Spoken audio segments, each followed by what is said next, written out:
Catropolis has a not-so-savory secret. The city owes the equivalent of 33 trillion fish.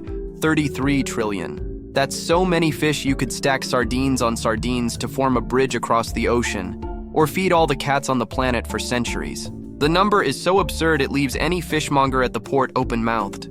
But make no mistake, this isn't just a statistical curiosity. This fish shortage isn't distant or abstract. It directly affects the lives of every cat in the city, whether you have only a few fish coins stashed in your pocket or depend on the port market to survive.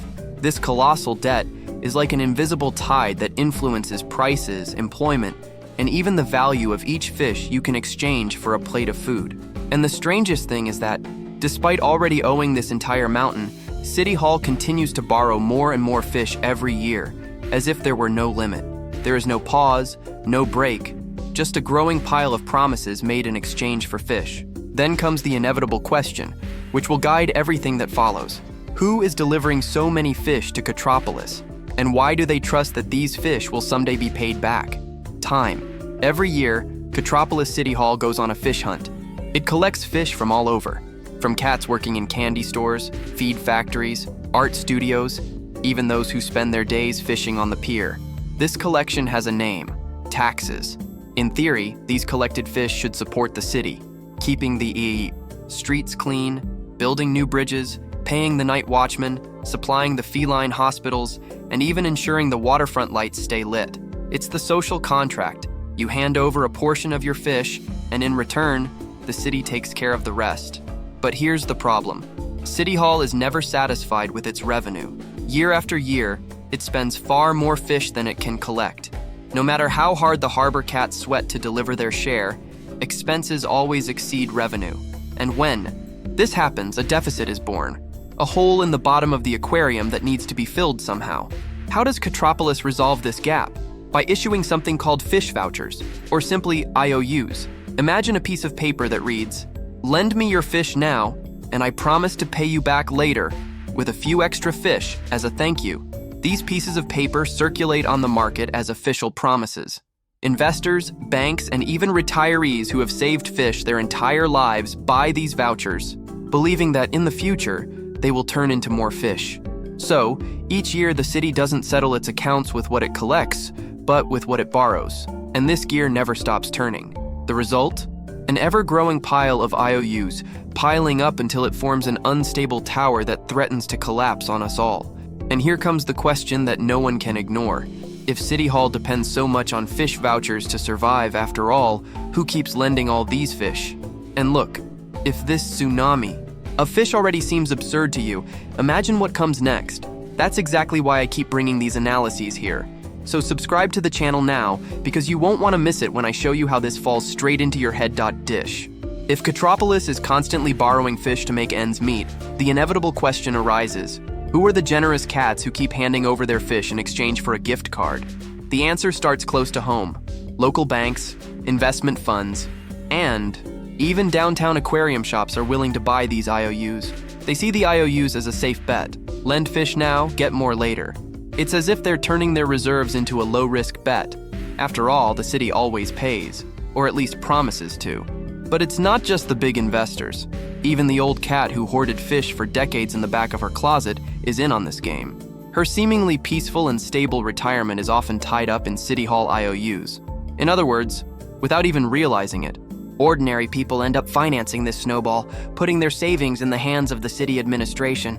And it doesn't stop there. A huge portion of the borrowed fish comes from outside the walls of Catropolis. Distant ports, entire oceans, from European Bear Harbor to Panda Cove, send piles of fish, believing this is the safest place to park their reserves. To them, Catropolis's IOUs are almost like iron safes, stable, predictable, reliable.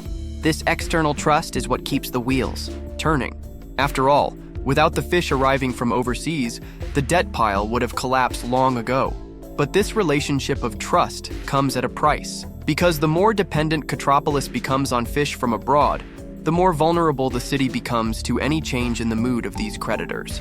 And it is precisely here that the most dangerous part of the story begins, when the tower of IOUs grows so much that even the interest becomes an ocean of spines impossible to overcome. To Quar. Swallow. The more the IOU pile grows, the greater the interest burden. It's as if Catropolis had to pay out tons of fish every year just to keep the debt in one place. We're not talking about reducing the pile, but simply preventing it from collapsing. This interest acts like an ocean of thorns. It doesn't feed anyone. It doesn't build anything. It just hurts every time someone tries to swallow it. And to deal with this, City Hall relies on a powerful ally, the Catropolis Central Bank.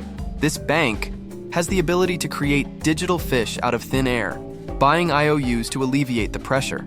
In practice, it's like turning on an invisible printer that releases entire schools of pixelated fish. This makes borrowing seem cheaper and keeps the wheels turning, but not without raising questions. Many cats believe this trick stabilizes the economy. Others swear it only pushes the problem forward, encouraging even more debt. But there's one detail no one can ignore. Much of this trust depends on foreign ports. If creditors abroad begin to distrust Catropolis, they may demand more fish in return or even refuse to lend. And when that trust breaks, the paper castle can crumble faster than any cat. You're welcome. In the end, Catropolis's debt isn't just a distant number on some City Hall bulletin board. It lands directly on the plate of every common cat.